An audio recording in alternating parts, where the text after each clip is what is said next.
dari Injil yang diturunkan kepada Nabi Isa, bukan dari Injil yang dituliskan para rasul yang kami pegang saat ini. Artinya, Injil dan Taurat yang kalian maksudkan itu bukanlah Injil dan Taurat yang kami pegang saat ini. Nah, saya menyarankan kepada Kemenak itu untuk mengharapkan kepada Kemenak agar hal-hal itu tidak dimuat di sana, agar ketika ada orang yang membaca tafsir itu, atau mungkin ada orang tertentu, orang orang-orang Kristen misalnya melihat ayat-ayat kitab suci di sana, bisa-bisa mereka tersandung malah jadi ribut dan berantem gitu. Jadi saya menyampaikan narasi, menyampaikan harapan saya kepada kementerian agar ayat-ayat Injil sinoptik itu tidak dimuat di sana. Karena Injil yang dijadikan rujukan itu adalah Injil yang diturunkan kepada Isa. Sedangkan Injil sinoptik bukanlah Injil yang diturunkan kepada Isa, melainkan Injil yang ditulis oleh para murid dan para rasul.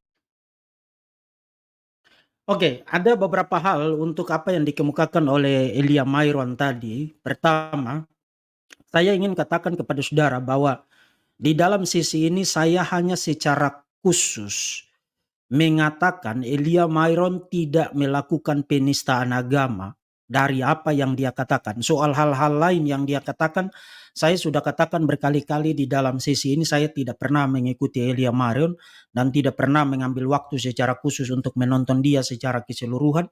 Jadi kalau ada hal-hal lain yang dia kemukakan, itu saya tidak ada urusan dengan itu. Tapi khusus untuk poin ini, yang kedua, khusus untuk poin ini, saya menegaskan bahwa yang dikatakan oleh Elia Mayron itu tidak ada kesalahannya.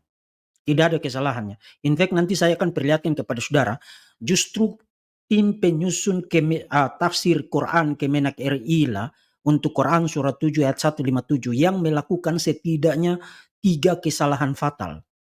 3 kesalahan fatal ketika mengutip atau merujuk kepada Alkitabnya orang-orang Kristen. Dan karena itu apa yang dikatakan oleh Elia tadi, ingat, Elia tidak mengatakan bahwa yang harus direvisi atau yang harus direformasi adalah Quran.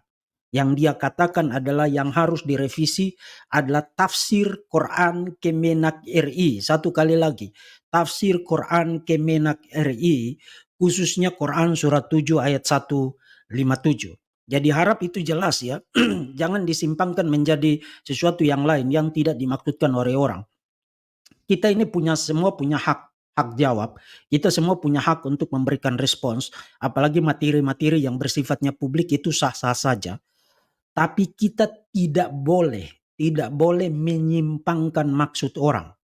Kita terikat dengan kode atau etik untuk memahami dan merepresentasikan kembali maksud orang secara akurat. Meskipun orang itu kita tidak setuju dengan dia, kita tidak punya hak untuk menyimpangkan maksud orang itu menjadi sesuatu yang lain. Elia tidak bicara tentang Quran, Elia bicara tentang tafsir Quran. Kenapa kamu simpangkan menjadi Quran? Itu pertanyaannya.